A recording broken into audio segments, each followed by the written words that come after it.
ನಮ್ಮ ಸಂತೋಷ್ ಇದ್ದಾರೆ, ಹಾಗೂ ನನ್ನ ನೆಚ್ಚಿನ ಎಲ್ಲ ಬಂಧುಗಳಿದ್ದೀರಿ, ಆತ್ಮೀಯ ಸ್ನೇಹಿತರಿದ್ದೀರಿ. ನಮ್ಮ ಸಹಕಾರಿ ಸಂಘ, ಪತ್ನಿ ಸಹಕಾರ ಸಂಘ ಮತ್ತು ಚುಟುಕು ಸಾಹಿತ್ಯ ಪರಿಷತ್ತಿನ ಎಲ್ಲ ಪದಾಧಿಕಾರಿಗಳಿದ್ದೀರಿ. ಜಿಲ್ಲಾಧ್ಯಕ್ಷರಾಗಿರ್ತಕ್ಕಂಥ ವೀರಭದ್ರಪ್ಪ ಸರ್ ಇದ್ದೀರಿ.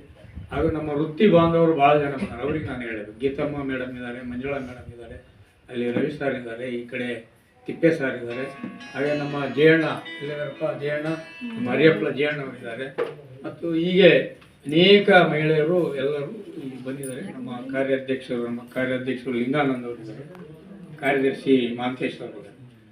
ಒಟ್ಟಾರೆ ಎಲ್ಲರೂ ಬಂಧುಗಳು ಇಲ್ಲಿದ್ದೀರಿ. ಇವತ್ತು ಈ ಕಾರ್ಯಕ್ರಮವನ್ನು ಆಯೋಜನೆ ಮಾಡಿದ್ವಿ. ಇದು ಪುನೀತ್ ರಾಜ್ಕುಮಾರ್ ಅವರ ಪುಣ್ಯ ಸ್ಮರಣೆಯ ದಿನ, ಅಂದರೆ ಅವನ ಜನ್ಮದಿನ.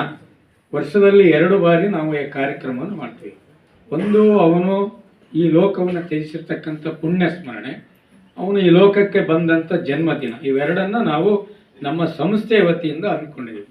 ಭಾಳಷ್ಟು ಜನ ಹೇಳಿದರು, ಎಲ್ಲರೂ ವೇದಿಕೆ ಮೇಲೆ ಇರ್ತಕ್ಕಂಥವರು ಪುನೀತ್ ರಾಜ್ಕುಮಾರ್ ಬಗ್ಗೆ ಮತ್ತು ಎಲ್ಲ ಸಾಹಿತ್ಯದ ಬಗ್ಗೆ ಮಾತಾಡಿದ್ದಾರೆ. ತುಂಬ ಖುಷಿಯಾಯಿತು. ನಾನು ಸ್ವಲ್ಪ ವಿಭಿನ್ನವಾಗಿ ನನ್ನದೇ ಆದಂಥ ಒಂದು ಶೈಲಿಯಲ್ಲಿ ಮಾತಾಡ್ತೇನೆ. ಪುನೀತ್ ರಾಜ್ಕುಮಾರ್ ಅವರ ಬಗ್ಗೆ ಯಾಕೆ ಹೆಸರಿಟ್ರಿ ನೀವು ಅಂತ ಭಾಳಷ್ಟು ಜನ ಪ್ರಶ್ನೆ ಮಾಡಿದರು. ಈಗಲೂ ಕೂಡ ಭಾಳಷ್ಟು ಜನಕ್ಕೆ ಮೊನ್ನೆ ತಾನೇ ಯಾರೋ ಒಬ್ರು ಹೇಳಿದ್ರು, ಯಾವ ಊರನ್ನ ಏನೋ ಇಲ್ಲಿ ಬರ್ತಡೇ ಮಾಡ್ತಾರಂತೆ, ಅದನ್ನು ಮಾಡ್ತಾರಂತೆ ಅಂತ. ಅವನು ಯಾವ ಊರನ್ನಲ್ಲ, ನಮ್ಮ ಕರ್ನಾಟಕದವನು. 46 ವರ್ಷಕ್ಕೆ ತೀರ್ಕೊಂಡಿದ್ದಾನೆ. 46 ಗಂಟೆ ಒಳಗೆ ಅವನ ಜೀವಮಾನದ ಎಲ್ಲ ಸಾಧನೆಗಳು ಹೊರಬಿದ್ದು. ಹಂಗಾರೆ ಸತ್ತಂಥವ್ರು ಯಾರು ಹೊರ ಬಿದ್ದಿದ್ದಾರೆ? ಕೋಟ್ಯಾಧಿಪತಿ ಇದ್ದಾರೆ, ಕೋಟ್ಯಾಧಿಪತಿಗಳು. ಅವ್ರ ವಿಚಾರಗಳು ಎಲ್ಲಿ ಹೊರಬಂದು? ಅವನು ಹೆಂಗೆ ಗಂಟು ಹೊಡೆದ ಅಂತ ಹೇಳ್ತಾರೆ ಬಿಟ್ರೆ, ಅವನು ಹೆಂಗೆ ದುಡ್ಡು ಮಾಡಿದ ಅಂತ ಹೇಳಿದ್ಬಿಟ್ರೆ, ಅವನ ಮಾಡಿರ್ತಕ್ಕಂಥ ಸಾಧನೆಗಳೇನು ಅನ್ನೋದನ್ನು ಯಾರಿಗೂ ಕೂಡ ಇವತ್ತು ಹೇಳಿಲ್ಲ. ಹಾಗಾಗಿ ಆ ಮಹಾತ್ಮನ ಯುವಕನ ಒಂದು ಹೆಸರನ್ನು ಇಟ್ಟು ನಾವು ಹೊಸನಗರ ರಿಜಿಸ್ಟ್ರೇಷನ್ ಇದೆ, ಇವೆಲ್ಲ ಆಗಿದ್ದು ಮೂಲ ಹೊಸನಗರದಲ್ಲಿ. ಅವ್ರು ಹೇಳಿದ್ರು ನನ್ನ ಬಂಧುಗಳು, ಅವರು ನಾನು ಯಾವುದೇ ಕಾರ್ಯಕ್ರಮ ಮಾಡಿದ್ರಿ ಅಕ್ಕಪಕ್ಕದಲ್ಲಿ ಇರ್ತಾಯಿದ್ರು. ದೇವೇಂದ್ರಪ್ಪ ಗೌಡರು ಮತ್ತು HK ಮಹೇಶ್ ಗೌಡರಿಗೆ ಭಾಳ ಈಗ ಹೆಂಗೆ ವಿಶ್ವನಾಥ ಮತ್ತು ಲಿಂಗಾನಂದ ಇವರಿಗೆಲ್ಲ ಜವಾಬ್ದಾರಿ ಕೊಡ್ತಿದ್ದು, ಹಾಗೆ ಅವರು ಜವಾಬ್ದಾರಿ ತಗೊಂಡು ಮಾಡ್ತಾ ಇದ್ರು. ಅದು ಇಟ್ಟಾಗ ಭಾಳಷ್ಟು ಜನ ಪ್ರಶ್ನೆ ಮಾಡಿದ್ರು, ಅದು ನಾನು ಹೇಳಿದೆ. ಈಗ ವೀರಭದ್ರವ್ರ ಹೆಸರಿಟ್ಟರೆ ಲಿಂಗಾಯತರದಾಗುತ್ತೆ, ಕಾಳಿಕಾಂಬೆ ಅಂತ ಇಟ್ಟರೆ ಅದು ಆಚಾರದಾಗುತ್ತೆ, ಶಿವಾಜಿ ಅಂತ ಇಟ್ಟರೆ ಮರಾಠರದಾಗುತ್ತೆ, ಕನಕ ಅಂತ ಇಟ್ಟರೆ ಕುರುಬರಾಗುತ್ತೆ, ವಾಲ್ಮೀಕಿ ಅಂತ ಇಟ್ಟರೆ ನಾಯಕರಾಗುತ್ತೆ. ಯಾವ ದೇವ್ರು ಬೇಡಪ್ಪ, ಯಾವ ದೇವ್ರು ಬೇಡ. ದೇವರಂತ ಇರೋ ಒಬ್ಬ ಮನುಷ್ಯನ ವ್ಯಕ್ತಿಯನ್ನು ಇವತ್ತು ಯುವಕರಿಗೆ ಇಟ್ಟು ಅವನ ಆದರ್ಶಗಳು ಯುವಕರಿಗೆ ಮೈಗೂಡಿಸ್ಬೇಕು ಅನ್ನೋ ಕಾರಣದಿಂದ ನಾವು ಪವರ್ ಸ್ಟಾರ್ ಅಪ್ಪು ಅಂತ ಹೊಸನಗರ ರಿಜಿಸ್ಟ್ರೇಷನ್ ಮಾಡಿ, ಅಲ್ಲಿದ್ದಾಗಲೇ ಈ ಪತ್ತಿನ ಸಹಕಾರ ಸಂಘ ಎಲ್ಲ ಪ್ರಕ್ರಿಯೆಗಳು ಆರಂಭವಾಗಿ ನಾನು ನಿವೃತ್ತಿ ಆಗುವ ಮುನ್ನ 2 ವರ್ಷದ ಮುನ್ನ ನಾನು ಈ ಚಟುವಟಿಕೆಯನ್ನು ಆರಂಭ ಮಾಡಿದ್ವಿ. ಅದು ಇವತ್ತು ತ್ಯಾವಣಗಿಯಲ್ಲಿ ಯಶಸ್ವಿಯಾಗಿ ಕಂಡು. ಕಾರಣ ಇಷ್ಟೇ, ಅಲ್ಲಿರ್ತಕ್ಕಂಥವ್ರೆಲ್ಲ ಇದ್ದಾರೆ. ನೀವು ಅಲ್ಲಿ ಹೋಗಿ ಏನು ಮಾಡ್ತೀರಿ? 30 ಅದಕ್ಕಿಂತ ಮುಂಚೆ ನಾನು ದಾವಣಗೆರೆ ಬಸ್ ಬುಕ್ ಮಾಡ್ತಿದ್ದೆ. ಸುಮಾರು ಒಂದು 45-50 ವರ್ಷ ಆಯ್ತು ನಾವು ಊರು ಬಿಟ್ಟು. ನಿಮಗೆ ಯಾರೂ ಪರಿಚಯ ಇಲ್ಲ ಊರೊಳರು, ನೀವು ಹೆಂಗೆ ಹೋಗಿ ಮಾಡ್ತೀರಿ ಅಂತ. ಇನ್ನೊಬ್ರು ಗೌಡ್ರು ಇಲ್ಲ, ಇದಾರೆ ಅವರು ರೇಣಪ್ಪ ಕೊಡ್ರು, ನೀವು ಇಲ್ಲೇ ಇರ್ರಿ, ನಿಮಗೆ ಜಮೀನು ಕೊಡ್ತೀವಿ. ಇವರೆಲ್ಲ ಜಮೀನು ಕೊಡೋಕೆ ಬಂದವರು, ಜಾಗ ಕೊಡೋಕೆ ಬಂದವರು. ನಾನು ಯಾವುದ್ರ ಮೇಲೆ ಆಸೆ ಇಲ್ಲದೆ ಅವರ ಪ್ರೀತಿಯಿಂದ ಇಲ್ಲಿಗೆ ಬಂದಿದ್ದೀನಿ. ನಮ್ಮೂರಿನ ಋಣವನ್ನು ನಾನು ತೀರಿಸಬೇಕು ಅನ್ನೋ ಕಾರಣಕ್ಕೆ ನಾನು ಊರಿಗೆ ಬಂದೆ. ಊರಿನ ಋಣ. ನಮ್ಮ ತಾಯಿ ಹೇಳ್ತಾ ಇದ್ವಿ, ಇಲ್ಲಿ 3 ಜನ ಮುತ್ತುಗಳಲ್ಲವೆ. ಒಂದು, ಅದರಲ್ಲಿ TK ಮುರುಗೇಂದ್ರಪ್ಪನವರ ಧರ್ಮ ಪತ್ನಿ ನಾನು ಈ ಸಂದರ್ಭದಲ್ಲಿ ನೆನೆಸ್ಕೋಬೇಕಾಗತ್ತೆ, ಲಲಿತಕ್ಕ ಅಂತ.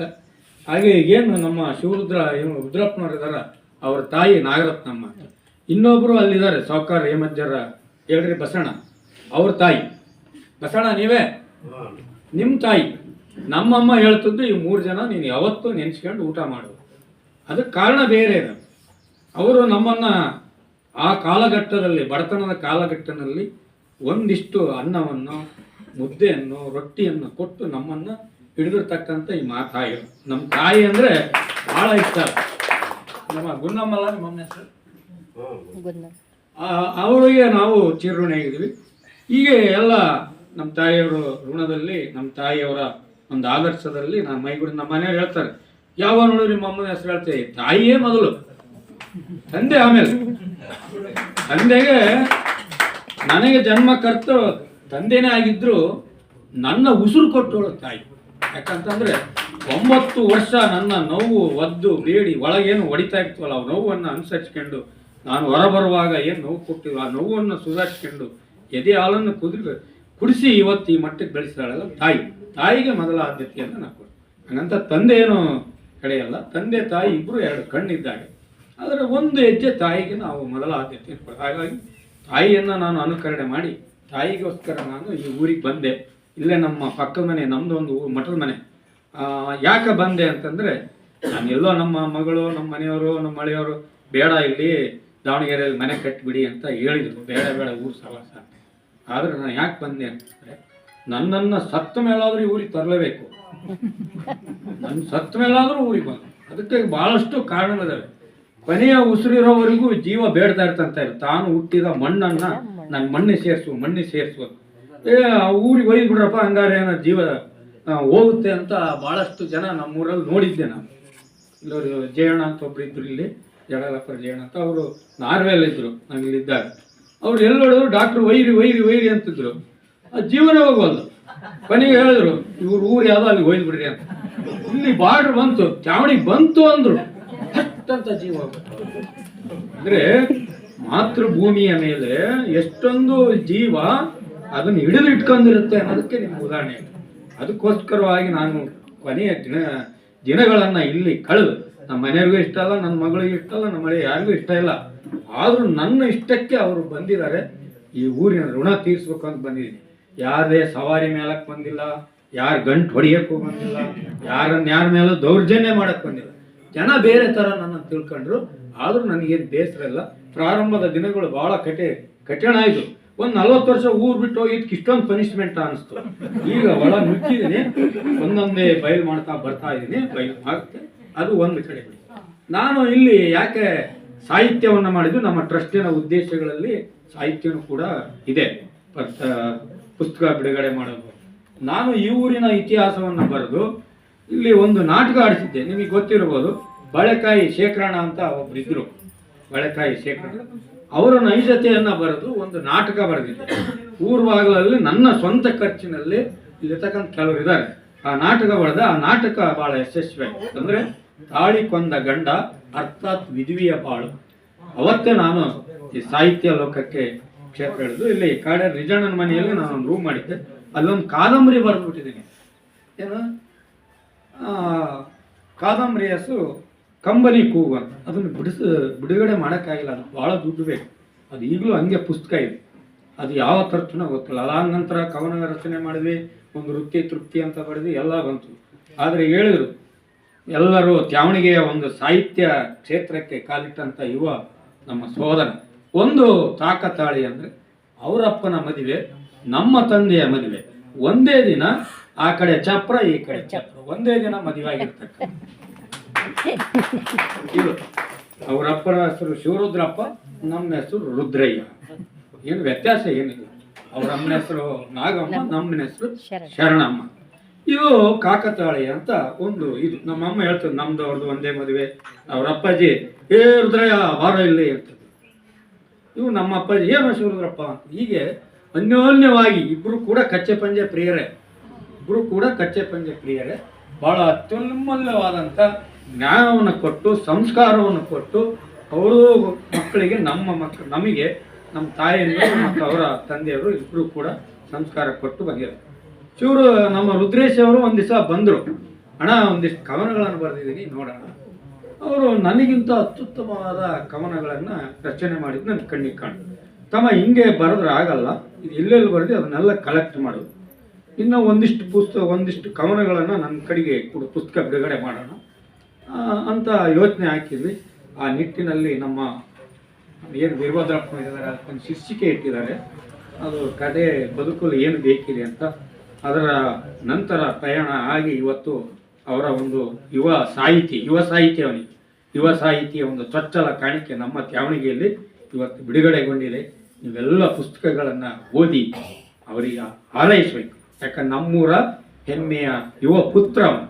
ಯಾಕಂದರೆ ಸಾಹಿತ್ಯ ಅಂತಕ್ಕಂಥದ್ದು ಎಲ್ಲರಿಗೂ ಬರೋದಿಲ್ಲ. ಸಾಹಿತ್ಯ ಅನ್ನೋದು ಎಲ್ಲರ ಬಾಯಲ್ಲೂ ಬರೋದಿಲ್ಲ, ಎಲ್ಲರಿಗೂ ಬರೋಲ್ಲ, ಕೆಲವೊಂದಿಷ್ಟು ಜನಕ್ಕೆ ಮಾತ್ರ. ಇನ್ನೊಬ್ರು ಅಲ್ಲಿ ನಾನು MP ಶ್ರೀನಿವಾಸ್ ನಿಂತ್ಕೊಳ್ಳಪ್ಪ, ಅವನ ಪುಸ್ತಕನೂ ಕೂಡ ಇವತ್ತು ಬಿಡುಗಡೆ ಆಗಬೇಕಿತ್ತು. ಅವನು ಚುಟುಕು ಸಾಹಿತ್ಯ ಬರೆದಿದ್ದಾನೆ, ಬಹಳ ಅತ್ಯಮೂಲ್ಯವಾಗಿ ಸಾಹಿತ್ಯವನ್ನು ಬಳಸಿದ್ದಾನೆ. ಆದರೆ ನಮ್ಮ ಸಂತೋಷ ಅದನ್ನು ಪ್ರಾಸ ಜೋಡಿಸೋದ್ರಿಗೆ ಲೇಟ್ ಆಗ್ಬಿಡುತ್ತೆ. ಇಲ್ಲಿ ಅದನ್ನು ಸಂತೋಷ ಕೈ ಕೊಟ್ಟಿದ್ವಿ, DTP ಮಾಡೋಕ್ಕೆ ಆಗಲಿಲ್ಲ. ಮುಂದೊಂದು ದಿನ ಅದೇ ಶ್ರೀನಿವಾಸ್ ಅವರ ಪುಸ್ತಕ ಬಿಡುಗಡೆ ಇದೇ ವೇದಿಕೆಯಲ್ಲಿ ಆಗುತ್ತೆ. ಯಾಕೆ ಅಂತಂದರೆ ನಾನು ಬೆಳೆಯೋದಲ್ಲ, ನನ್ನಿಂದ ಎಲ್ಲರೂ ಬೆಳಿಬೇಕು ಅನ್ನೋದು ನನ್ನ ತೀಗ. ಈಗ ಸತ್ಯ ಹೇಳಿಕೊಳ್ಳ್ರಿ, ನಾನು ಯಾವುದೇ ಜಾತಿವಾದ, ನಾನು ಜಂಗಮನಾಗಿದ್ದರೂ ಜಾತಿವಾದಿ ಅಲ್ಲ, ಮತ್ತು ಯಾವುದೇ ಸಮಾಜದ ಸಿದ್ಧಾಂತಗಳನ್ನು ಒಳಪಟ್ಟಿದ್ರೂ ಕೂಡ ಕೆಲವೊಂದಕ್ಕೆ ವಿರೋಧವನ್ನು ನಾನು ವ್ಯಕ್ತಪಡಿಸುವಂಥ ವ್ಯಕ್ತಿ. ನಾನು ಭಾಳಷ್ಟು ಜನಕ್ಕೆ ನಾನು ತ್ಯಾವಣಿಗೆ ಮನಸ್ಸಲ್ಲ, ತ್ಯಾವಣಿಗೆಯ ಜೀವ.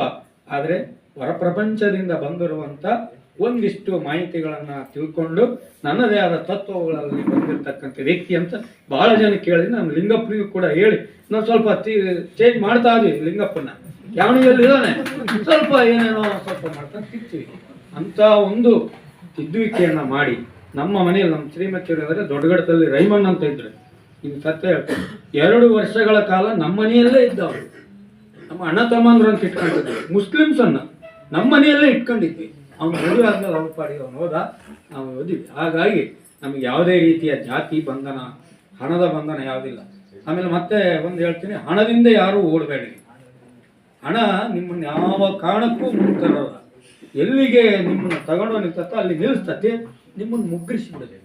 ಅದೇ ನೀವು ಹಣವನ್ನು ನಿಮ್ಮಿಂದ ಬರಕ್ಕೆ ಮಾಡ್ತೀವಿ, ಆವಾಗ ಏನಾಗುತ್ತೆ, ನೀವು ಸರಾಗವಾಗಿ ಹೋಗ್ತೀರಿ ಅಂತ ಹೇಳ್ತಾ ನಮಗೂ ಕೂಡ ಚೀಟಿ ಕೊಟ್ಟಿದ್ದಾರೆ. ಆಮೇಲೆ ನನ್ನ ಕರೆಗೆ ಹೋಗ್ಬಿಟ್ಟು ಇಲ್ಲಿ B.Ed ದ್ವಿತೀಯ ರ್ಯಾಂಕ್ನಲ್ಲಿ ಬಂದಿದ್ದಾರೆ. ನಮ್ಮ ಚನ್ನಗಿರಿ ತಾಲೂಕಿನ ಹೆಮ್ಮೆಯ ಪುತ್ರಿ ಇವತ್ತು ಯಾವುದೇ ನಿರ್ಭಯ ಇಲ್ಲದೆ B.Edನಲ್ಲಿ ದ್ವಿತೀಯ ರ್ಯಾಂಕ್ ಬಂದಿದ್ದಾರೆ. ಇವ್ರನ್ನ ಕರೆಸಬೇಕು, ಅಪ್ಪುವಿನ ಒಂದು ಆಶೀರ್ವಾದ, ಅವರ ಒಂದು ಇದು ಇರಲಿ ಅಂತ ಅವ್ರಿಗೆ ಇವತ್ತು ಸನ್ಮಾನ ಮುಂದಿದೆ. ಹಾಗೆ ಇಲ್ಲಿ ಮೇಡಮ್ ಇದ್ದಾರೆ, ಮೇಡಮ್ ಹೇಳಿ, ಇವರು ನಮ್ಮ ಊರಿನ ಸೊಸೆ, ನಮ್ಮ ಮಂಜು ಅದಾರಲ್ಲ, ಮಂಜು ಹೇಳಪ್ಪ.